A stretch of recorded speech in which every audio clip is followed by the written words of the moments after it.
Shields up, Iron Breakers. Rurikhan here coming at you with another video, and today we're going to be taking a look at Ultra Street Fighter 2, the final challengers for the Nintendo Switch. This title was sent to me by Nintendo so that I could give it a look and tell you guys my opinions on it. And what is Ultra Street Fighter 2 all about, you guys might be wondering. Well, it is another version of Street Fighter 2, which is a game that has seen more versions than I can possibly ever count or even mention in a single video. So let me try and get to the gist of this. I just kind of felt that the point of Ultra Street Fighter 2 was to have a Street Fighter on the Switch, which is not necessarily a bad thing. It is not necessarily an amazing thing either, because I kind of don't feel that this is, you know, the best version you could possibly have of a Street Fighter game.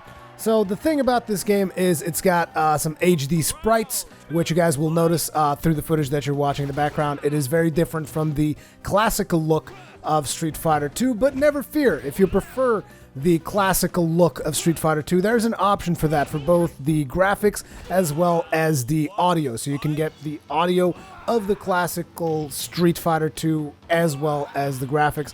However, I do have to say, I was not the biggest fan of what they've done with the classical graphics, because instead of opting to have black borders on the side, because the classical version of Street Fighter 2 was I think a 4:3 display, which is obviously not like the current displays we have, which are mostly 16:9. For those of you that don't understand, this is basically the resolution. So basically, the classical Street Fighter will show up a square in the middle of your TV as opposed to taking up the entirety of your TV, which is not a big problem for me. What I don't like is the fact that they put all these things in the place where you would usually have the black bars, because I find that to be slightly distracting, and it's just like, it feels like there's a cropped up image off to the sides. And I don't know, I looked at it and I just thought it felt kind of weird. I was like, why don't you just, like, you know, have black bars instead? It would not be as distracting, and in my opinion, it would actually look better. Either way, I don't think the game looks bad in its new HD sprite mode, but I do feel the animations sometimes look weird. I don't know, it's almost like the classical version animates better than the new HD remastered version of the visuals. But I don't know, that might be just me. Maybe I'm just nitpicking a little bit, but that's the feeling that I got. Now, I myself am not, you know, I'm not super into Street Fighter, so to speak, so I can't tell you guys, oh, Guile plays like this and Ryu plays like that. I'm the kind of guy that usually plays Ryu. I don't even know how to pronounce it, but I'm the kind of guy who usually plays Ryu, gets a couple of Hadoukens off and a couple of Dragon Punches, and I'm happy with myself as I'm going through the multiple stages against the CPUs. And obviously, you know, playing with your friends is always fun, but I never really go on to do the online thing, because people are like analyzing stuff frame by frame, and you have to actually use low kick and low punch, which usually when I'm playing, I'm just like, give me the thing that deals the most damage. That's what I'm gonna do. So just to put you guys in perspective there. Anyway, another thing that you have in this game is obviously Evil Ryu, which I don't think was present in Street Fighter 2. I've seen Evil Ryu, I think, in Street Fighter 4, not sure if it was in Street Fighter 5 either, but whatever. You've seen Evil Ryu before. He's present in this one, as well as a character that I don't think we've ever seen in Street Fighter, which is Violent Ken. Not exactly sure what reasons Ken has to be so violent about, but okay. There's a Violent Ken, Violent Ryu, which they kind of feel like variations of Ryu and Ken that have a couple of moves from Hakuma. That's how I would best describe those two characters. Beyond that, they obviously added this thing that they call Way of the Hado, which is something where you're supposed to use the motion controls of the Nintendo Switch to perform Hadoukens and all of Ryu's special moves. So the Dragon Punch, the Tetsu something kick thing that he does when he spins around.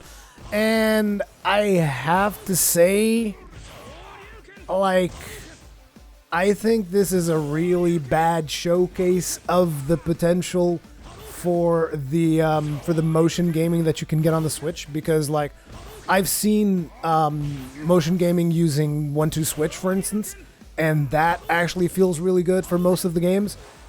In Way of the Hado, not so much, because it is not nearly as responsive as you would like. A lot of times you'll be trying to do a Hadouken, it will just not come out. A lot of times you'll try to do a Dragon Punch, it will not come out. something that actually happened that I thought was impressive was I was trying to do the Tetsu something kick thing, which basically has you holding the Joy-Cons vertically and then moving them right to left, and that is how you execute the kick. And I would try to do that, and somehow a Hadouken would come out, and I'm like, how's that even possible? Because the Hadouken is with the Joy-Cons hold horizontally. Like, what's going on there? It was really weird. So, Way of the Hado, again, not the best showcase of the Switch's motion tracking capabilities, in my personal opinion. Now, beyond Way of the Hado, obviously you have the arcade mode where you go through and you kick everybody's ass. You have an online mode that I haven't gotten to test out yet, and I probably would have just gotten my ass kicked anyways. But the online mode is not up yet because the game hasn't officially come out, so there's probably not a lot of people playing the online mode. There is your typical versus where you play against other players. And guys might be curious, so can you play against another player using two Joy-Cons? The answer is yes. However, you better be really good at pulling off special moves with the analog stick. Speaking of which, while we're on the subject of Joy-Cons, let me just tell you, not the best controllers for playing Street Fighter 2. I mean, at least for me personally, because I'm more used to doing specials and all that kind of stuff with a D-pad, and the D-pad on the Joy-Cons is obviously consists of 4 buttons, and you know, trying to execute all of the different moves using the default D-pad on the Joy-Cons is not the best way to play the game, so I would end up using the analog stick, which is also not the best way. But I do like the fact that they allow you to play against your friends using the 2 Joy-Cons, because I thought they weren't going to allow that, and luckily they do. You guys might be wondering, so I mean, there's only 4 buttons in there. Yeah, you got your low punch, medium punch on the faceplate, low kick, medium kick on the faceplate, and then the 2 triggers will do high kick and high punch. It works okay. Again, it's one of those things. It works as good as you could work playing Street Fighter with an analog stick, okay, which in my opinion is not the best experience, but to each his own. But again, it's good in my opinion that the option is there. It's nice to have that option of being able to just like, hey, I got my Switch, let's play a Street Fighter round. That's kind of cool. Another mode that they introduced that I haven't really seen in a Street Fighter game before is the Buddy Battle, and that actually I thought was kind of neat. Now, you guys know that I'm someone who really enjoys co-op experiences, so having a co-op experience in a fighter game is something that is cool. However, it's like, I'm not sure how much of a challenge it is going to be. They do try to balance things out, because, I mean, essentially Buddy Battle is a 2v1 mode. It is you and a friend, or you and a CPU against another CPU. And you guys are like, so how is that even balanced? Well, the balance is made this way. The team of 2 has to win 2 matches in order to actually win the match. Has to win 2 rounds in order to actually win the match. And you don't get to fill up your energy, your hit points between rounds. So basically you have to beat the computer twice in a row with the same health bar.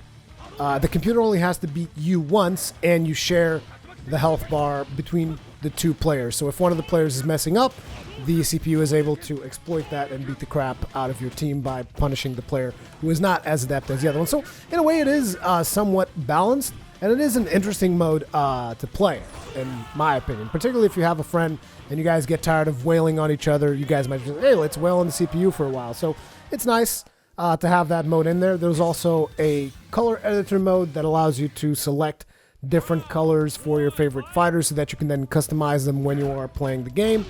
But that is kind of pretty much it. You got your arcade, your Buddy Battle, your versus, your online, and your Way of the Hado. And again, I'm not the biggest fan of this particular Street Fighter. It did bring me back memories because I think the first time that I really played Street Fighter for long stretches of time was back in the Genesis days, and it was Super Street Fighter 2, I think. I think that's the one that I played. And this one's pretty much kind of like that with better graphics, so it kind of took me back to my childhood a little bit, and I had a couple of nostalgic moments playing with, you know, Ryu and just spamming Hadoukens and having fun. And it's cool and all, but I mean, whether or not it's going to be worth the price of admission to you just for nostalgia, I don't know. It's going to vary from player to player. I'm not the biggest fan of this game, like I said, but if you enjoy Street Fighter, if you in particular enjoy Street Fighter 2, it's not necessarily a bad thing. And it's good to have variety on the Switch so that you have more titles that you can play. But there's also, I believe, a ton of like Neo Geo titles on there, among which I've been told there are better fighting games. So I don't know, maybe you're better off going that route. Maybe you're better off going with this one if you really enjoy Street Fighter. Just remember one thing that I would definitely advise you is if you plan on dedicating a lot of time to playing Street Fighter on the Nintendo Switch, get the Pro Controller, because I really, really don't think the Joy-Cons are the way to go. I mean, Joy-Cons are the controllers you're going to hand off to your friend when he comes over and plays with you, and you're going to be like, here you go, have the Joy-Cons, have fun, motherfucker. Anyway, that's my take on that. If you guys enjoyed this video, hit that like button. Remember to subscribe if you're new. Thank you very much for watching, and I'll see you in the next